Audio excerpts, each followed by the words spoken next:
panahon po ng Moro Islamic Liberation Front. Nag-umpisa po ang talks na yan sa panahon po ng administrasyon ni GMA. Saksi po ako dyan, sapagkat kasama po ako sa Libya.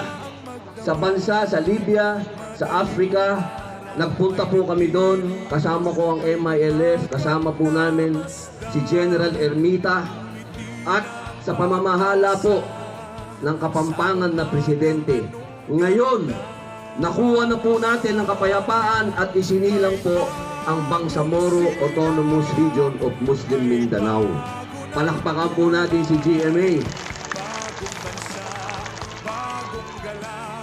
I love you, ma'am. Ma'am, kaka-I love you ko sa'yo, baka ma-develop ako kagad. Sandali lang. Tapusin ko muna yung speech ko.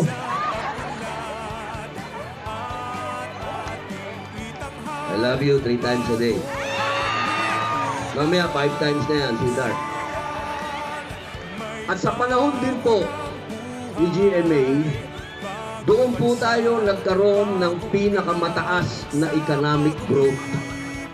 Doon po, pinakamataas tayo. Ang ating pong ekonomiya ay masasabi pong pinaka-competitive po tayo sa Asia.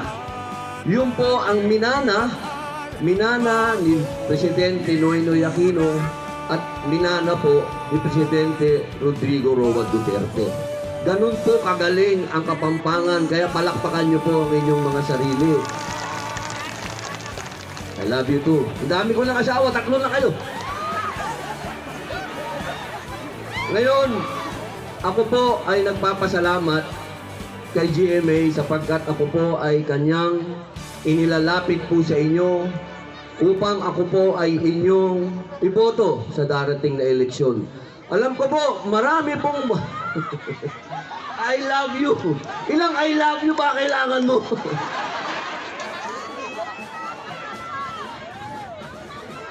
Salamat po, salamat. Huwag na ako magsalita. O sige, kakanta na lang nga ako. Tahan-tahan muna natin, ayaw na nila ako magsalita.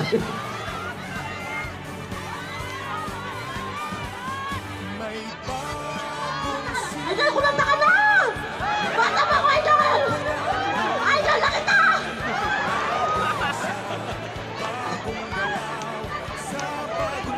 Apo.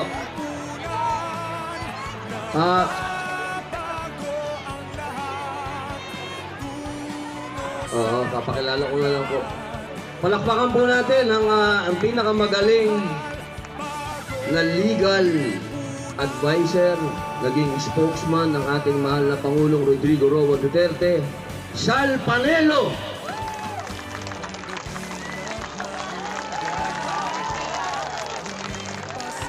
Opo. O kakantahan daw namin kayo, pati si Secretary Sal, kakantahan din kayo. Bago po ako kumanta, papantayan ko lang po yung sinabi kanina ni Herbert. Alam niyo, asan ba si Herbert? Tumakas naman?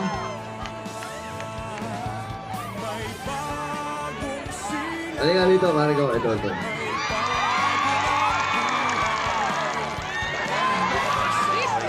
Maniniwala ho ba kayo na mas pabling sa akin to? Di ba, gusto ko lamang pong ulitin sa inyo. Bata pa po si Herbert, kabataang barangay na po ito. Nagsisilbi na po sa inyo. At siya po, maniwala po kayo sa akin. Ako, naging mayor din naman ako sa kulungan lang. Siya naging 3 beses na naging mayor ng Quezon City. Napakadami na pong senador na paulit-ulit lang dyan. Kaya sana, huwag niyo pong kalimutan itong taong ito. Sapagkat ito po talaga buong buhay niya. Sobrang kalahati ng buhay niya. Marami na siyang minahal na babae. Mali! Mahigit po kalahati ng buhay niya, ibinigay niyang serbisyo sa magagandang dalaga. Mali uli! Pare, huwag ka magtago dyan. Hindi po, seryoso. Seryoso po. Hindi lang po ito isang artista. Alam ko po, maraming bumabati ko sa amin. Artista lang yung mga yan. Baka ho nakakalimutan nila si Andres Bonifacio, artista. Huwag ho natin kalilimutan yun. Ang ating kalayaan ay utang natin sa isang artista sa entablado. Kaya po, mga mahal kong kabalin, huwag niyo pong kalimutan, number 8, Herbert Bautista. Sobrang kalahati ng buhay niya, inukol niya sa serbisyo sa taong bayan. Mabuhay ka, kapatid. O, kakanta na ako, Tol. Yeah. Kaysa na kayo, masarap magsalita eh. O, pare, musiko. Agatin nyo naman, halik daw.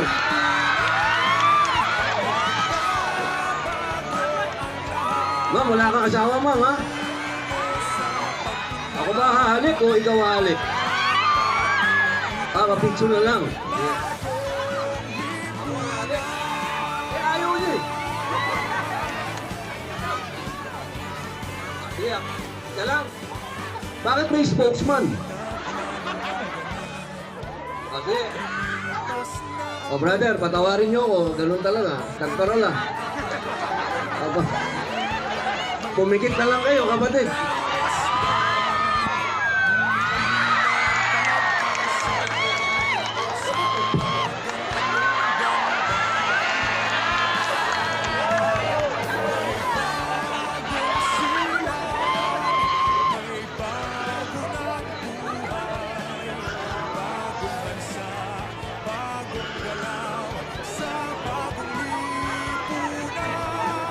Talagang ayaw nyo na ako magsalita, ano?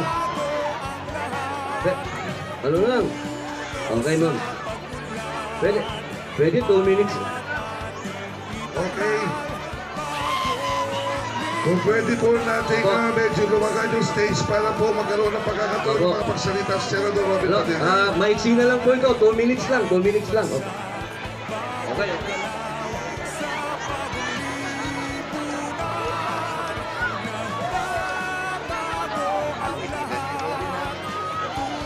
Apo, ma'am. Iyan po.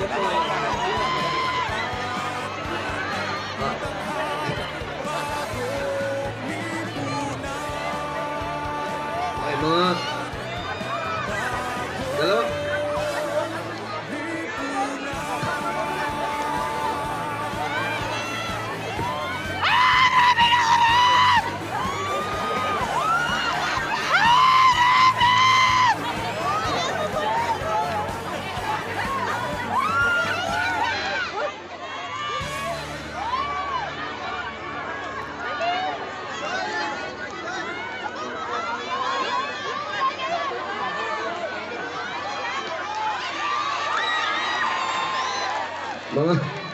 Mga kagabal, sandali na lang po ito, pasensya na po kayo. Gusto ko lang pong malaman po ninyo kung ano po yung mga nasa puso ko bilang nag-a-apply po sa inyo na senador po ninyo. Mga mahal kong kabalin, magmula po nang itinatag ang gobyerno ng Pilipinas, meron na pong senador na Muslim. Kasama na po yan sa araw-araw na pamumuhay ng Republika ng Pilipinas. Noong pong 1995, yun na po ang huling pagkakataon na nagkaroon po ng Muslim na senador. At yun po si Santa Nina Rasul. Mahigit na po, magta-30 taon na po na walang Muslim. Alam ko, batid po ninyo mga kabalin, sa bawat palengke, sa lahat ng sulok ng Pilipinas, may Muslim. Sa katunayan, ang ating pong populasyon ngayon ay 105 million, 15 million po dyan ang mga Muslim. Katulad po ngayon sa ating pong pagpupulong, makikita niyo po ang mga Muslim sa tabi ninyo. Kaya po mga kabalin, nakikiusap po ako sa inyo, 12 naman po ang mga senador. Sana po buksan niyo po ang puso ninyo na magkaroon po kayo uli na isang Muslim na senador sa katauhan ko, inshallah. At pinapangako ko po sa inyo lahat kung paano ko po kayo ipinaglalaban sa aking mga pelikula, sa telebisyon, yan din po ang gagawin ko sa Senado. Hindi po ako magiging bingi sa Senado. Hindi po ako magiging pipe sa Senado. Lahat po ng lakas ng boses ko maririnig ninyo. At ipagtatanggol ko po kayo ang inyong mga karapatan. Ang boses ko ay magiging boses po ninyo. Mabuhay po kayo. Maraming salamat mga kapatid. Mahal na mahal ko po kayo. Mahal na mahal ko po kayong lahat. Maraming salamat po. Atin to, number 49 sa Malota, Robin Padilla, ang utol mo sa Senado. Aksyon, hindi drama. Okay. Revolusyonyaryong pagbabago para sa responsableng Pilipino. Walang mayaman, walang mahirap, batas para proteksyonan ng kahit sino. Upang maging pantay ang bawat Pilipino. Robin sa Senado, safe na safe ka dito. Ultimatum action, walang Okay. drama. Sa likod maluharap ng mga camera. Ano po ang numero sa balota ni Senator Robin Padilla? Ano po? Number 49. Palapakan po natin ulit, Senator Robin Padilla. Maynano po, sis. Okay po.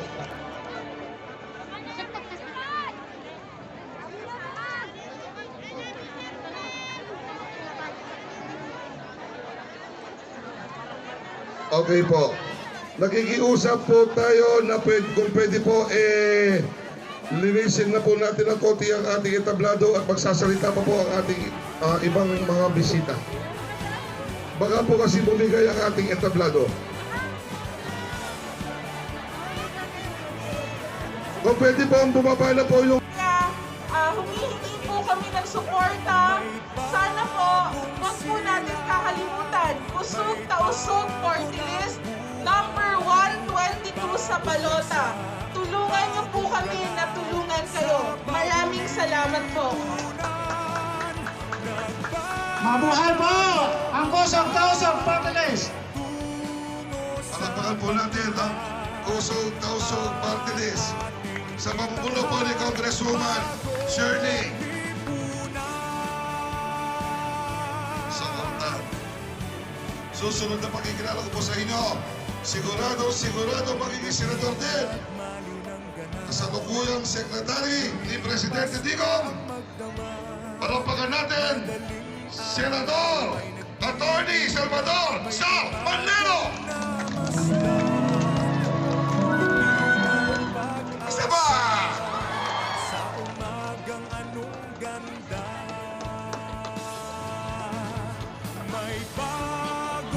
Meron po akong slogan para maalala nyo lang ako, lalambing lang ako sa inyo.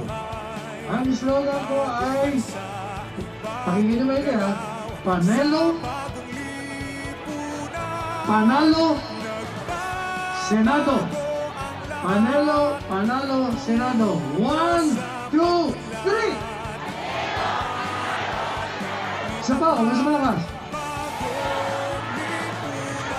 Pag tinanong ko kayo sino si Panelo, ano sagot nyo? Ang sagot nyo, Panalo. Pag tinanong ko sino ang Panalo, ang sagot nyo, Panelo. Pag tinanong ko saan, sagot nyo, sino si Panelo? Sino Panalo? Saan? Okay, parang totoo ha. Teka muna. Kanina pa tayo nakikinig ng mga speeches. Gusto niyo ba kantaan ko muna kayo? Alam niyo, gusto ko sana kayong kanta na paborito ko. Yung pamagat na, alam niyo ba yung sana'y wala ng wakas? Ang problema, yun ang kumanta nun, si Sharon, di ba Sharon? Fan pa naman ako ni Sharon. Kaya lang, palagi kong kinakanta sa mga ganito. I mean, nag-issue ng statement kanina. Wala raw akong karapatan na kantahin yun. Bakit naman? Dapat nga natutuwa siya, hindi po ba? Kinakanta ko siya. Pero dahil nagsalita siya na huwag kong kantahin, ang kakantahin ko na lang yung aking ginawang kanta. Ito, sarili ko itong komposisyon. Ang lyrics sa akin, ang musika sa akin, pati arrangement, pinakialaman ko na. Ngayon, sabi yun ni Vic De Rosario ng Viva Records, gagawin niya lang akong recording artist. Sabi ko, binubuhala mo yata ako anyway, re-record niya ako. Gusto kong kayo ang humatol kung pwede akong recording artist. Pwede mo ba pakinggan nyo? Marami o, pag naririnig ng marami, sinasabi na, hindi naman si Panelo yan eh. Si Richard Cunyan o si Jose Marichan, sabi nila. Sabi, pero kayo ang humatol. Pakinggan nyo ang title, You Are the Love of My Life. Ikaw ang pag-ibig ko sa buhay ko. Ngayon, pag narinig nyo po, yung una pa lang na linya, pag maganda at pwede ako recording artist, pwede mo ba pumalakpak kayo? Hindi, tingnan mo lang. Hindi pa naririnig eh. Pag hindi maganda, tumahimik na lang kayo. Nagkakaintindihan na tayo. Okay?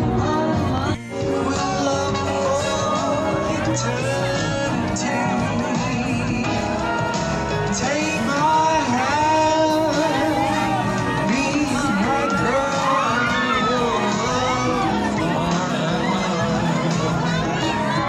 I'll touch your hair, I'll kiss your lips, they are yours forever.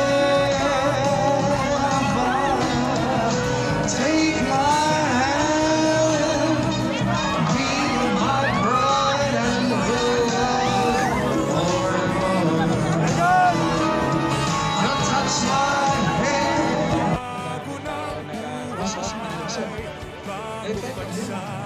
Alam niyo ba, yung batas na yan, ginawa ho yan para sa mga mahihirap, marangalita. Pero nung ipinasa yan, pinirmahan, alam niyo na nakilamang, sasabihin ko sa inyo, 12% lamang ng pinakamahihirap. Pero yung mayayaman, 17%. Yung mga middle class, 64%.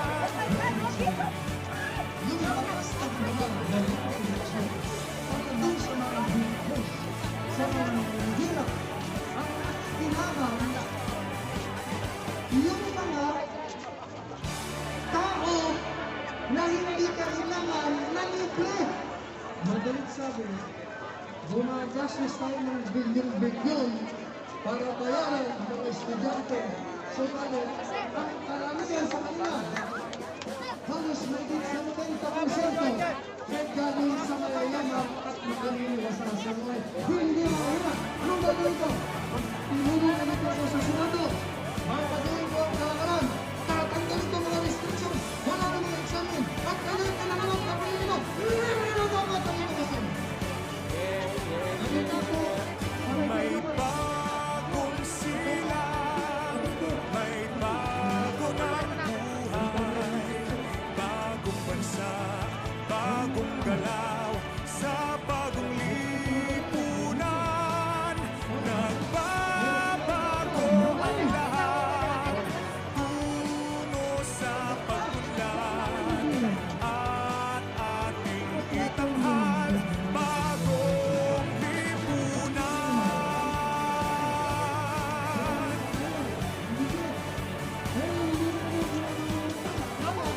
Yung mga kaibigan, tama na sa mga balikin. Ang mga abogado, dapat doon, libre. Meron tayong public attorney's office. O, pero, ang taas ko naman ang kanila sa kanila. Wala pang ginagawa. Kasi ang sa umagang anong ganda, hindi na lang ito talagang may bagong sila, at labing 2,000 pag nasa probinsya. Pag lumampas, hindi na kayo niliyan. Maghahanap tayo ng kanilang mga sa bagong kailangan, kasama mga kwalifikasyon. Pag kayo'y pinanganak na Pilipino at malalita, kailangan libre na ang mga abogado para sa inyo. at ating Isama nyo yan. Mga tricycle drivers, wala ka mga drivers.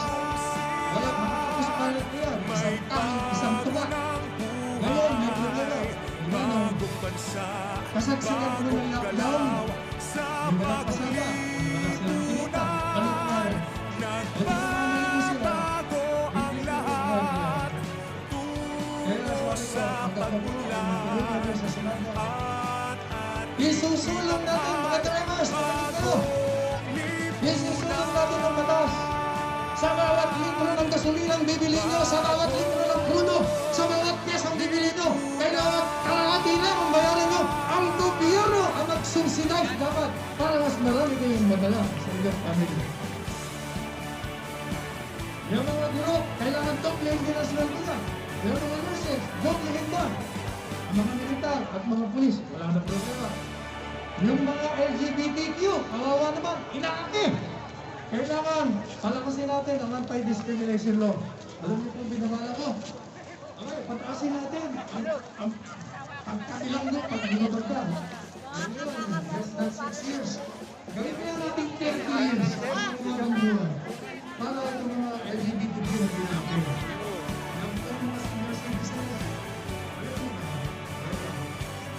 Meron tayong batas. Republic Act 7267. Alam niyo po kayo batas na yun? may bagong silang, may bago ng buhay, Ability. bagong bansa, bagong galang sa paglipunan.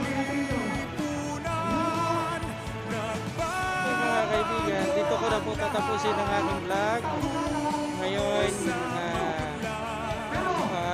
bisita ni Robin Padilla dito po sa Severa, Mapalatan, saka ni Herbert Bautista. Yan po. Ang pangalan niya sa tao. Ito yung Down syndrome. At lumipas na ang magdamag, madaling araw ay nagdiriwang, may umagang namasdan. Ngumiti na ang pag-asa sa umagang anong ganda. May